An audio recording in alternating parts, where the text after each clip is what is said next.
Quittant le secteur stellaire de Balao, Seiya et Tang Dun se rendent dans un bar tranquille sur une autre planète.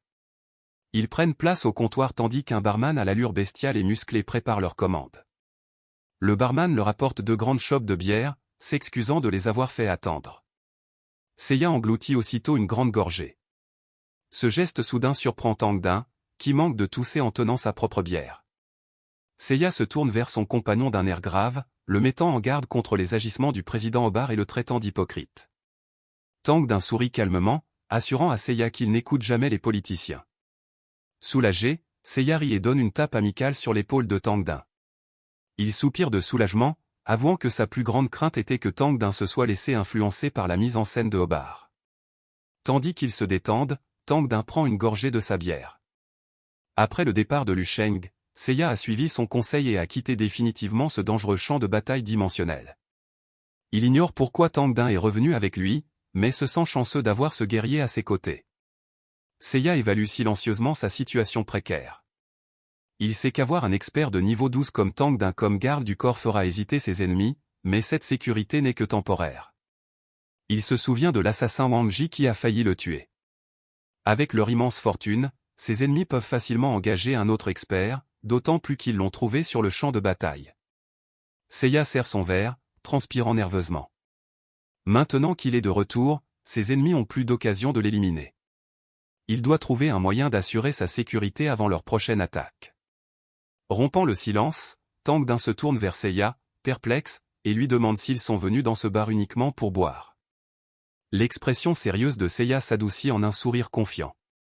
Il explique à Tang Dun qu'ils attendent quelqu'un de très important pour lui. Prenant une autre gorgée, Seiya détourne le regard avec anxiété, espérant que s'il est également important pour elle, elle viendra.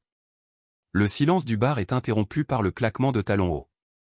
Une femme aux cheveux courts rose-violet et aux oreilles pointues arrive et appelle doucement Seiya par son nom. Seiya se retourne et s'exclame, incrédule. Submergée par l'émotion, elle serre la femme dans ses bras, pleurant de joie et répétant combien elle est heureuse de la revoir. Enlacées, elles partagent leur soulagement. Seiya est reconnaissante d'être en vie, tandis que Meifu avoue qu'elle n'aurait jamais cru le revoir après son exil. Tandis que le couple réuni éclate de rire, Tang Dun reste silencieux à l'écart, fixant la femme d'un regard impassible et indéchiffrable. Comprenant son erreur, Seiya présente Tang Dun à Meifu, déclarant fièrement que le guerrier est son meilleur ami du champ de bataille, celui qui lui a sauvé la vie. À ces mots, la chaleur de Meifu disparaît. Elle lance à Tang Dun un regard froid et calculateur et répond d'un ton monocorde et interrogateur. Sentant son hostilité, Tang Dun s'avance, se penchant dangereusement près de Meifu et la surprenant point le guerrier massif se frotte le menton, observant discrètement sa réaction à la nouvelle. Les yeux plissés, Tang Dun accuse Meifu sans détour d'être mécontent qu'il ait laissé Seiya en vie sur le champ de bataille. Seiya pousse un cri, déconcerté par cette confrontation soudaine, tandis que Meifu, paniqué, fixe le guerrier intimidant.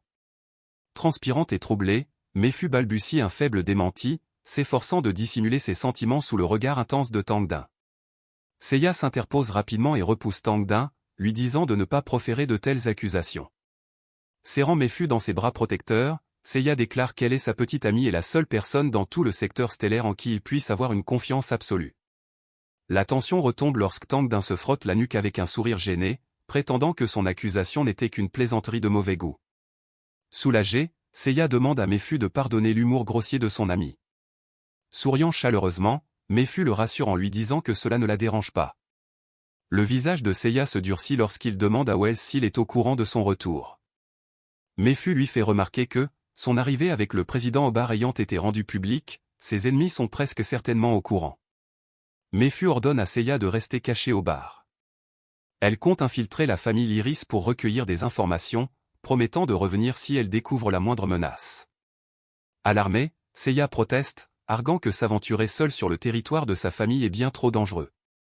Meifu pose un doigt sur ses lèvres pour le faire taire. Avec un sourire tendre, elle insiste, affirmant que se mettre en danger pour lui n'est pas un fardeau et qu'elle doit partir immédiatement. Seiya la fixe en silence, le visage empreint d'inquiétude et d'hésitation à l'idée de la laisser s'aventurer au péril de sa vie. Soudain, Meifu se retourne et se précipite vers la sortie. Incapable de la laisser partir, Seiya lui crie d'attendre, décidant de l'accompagner.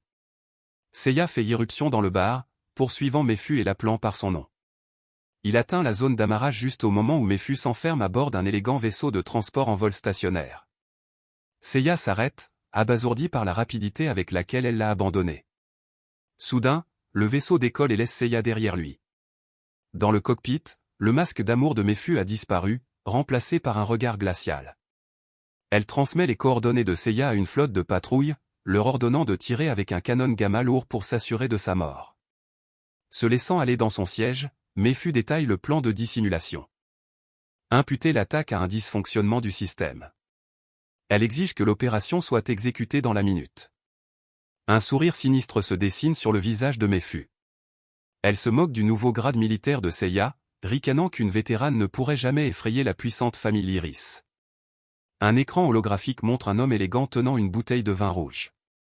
Mephu sourit, l'appelle Wells et lui demande s'il a été témoin des événements. L'expression de Mephu se durcit lorsqu'elle admet que le guerrier de niveau 12 a failli percer sa supercherie. Heureusement, ajoute-t-elle, Seiya est restée naïve et n'a rien soupçonné de sa trahison. Wells demande à Mephu quelles seront ses prochaines actions. Observant sa projection depuis un fauteuil luxueux, Wells lui demande si cet assassinat est l'épreuve finale avant leur mariage. Se penchant en arrière avec un rire assuré, Wells lui répond qu'elle peut tout à fait le voir ainsi. Son expression s'assombrit. Il ajoute nonchalamment que le fait qu'elle ait été la femme de son frère ne le dérange pas, révélant ainsi son lien avec Seiya. À ces mots, Mephu réagit avec dégoût et hurle à Wells d'arrêter de ressasser le passé. Serrant le poing, elle se plaint que l'idée d'être avec une idiote comme Seiya lui donne envie de changer de corps une fois de plus. Amusé par sa réaction, Wells sourit en coin et sirote son vin, s'excusant légèrement avant de lui demander de poursuivre son rapport. Mephu serre le poing, déclarant qu'elle activera manuellement le canon gamma du patrouilleur pour garantir le succès de l'assassinat. Wells, faisant tournoyer son vin dans sa bouche, affiche un air sceptique, remarquant qu'une experte de niveau 12 comme Tang Din ne serait pas tuée par cette arme. Mephu le corrige froidement, expliquant que la survie du garde du corps n'a aucune importance. Seiya n'étant qu'au niveau 11, l'explosion suffira à le vaporiser. Satisfait de sa cruauté, Wells loue sa ruse, affirmant qu'elle la rend bien plus apte à devenir sa future comtesse. Il lui demande ensuite quand elle frappera. Le visage de Mephu se tordant en un rictus dément, elle répond qu'elle lance l'attaque sur le champ. En orbite, un satellite verrouille les coordonnées et tire un rayon d'énergie dévastateur sur la planète. À l'abri sur son vaisseau, Mephu observe l'explosion massive ravager le hangar. Elle rit d'un rire maniaque, déclarant à Wells que l'explosion est un enterrement parfait pour Seiya. Cependant, dans les ruines, la poussière se dissipe et révèle que Seiya est toujours en vie, figée par la trahison. Son incrédulité se mue instantanément en rage pure.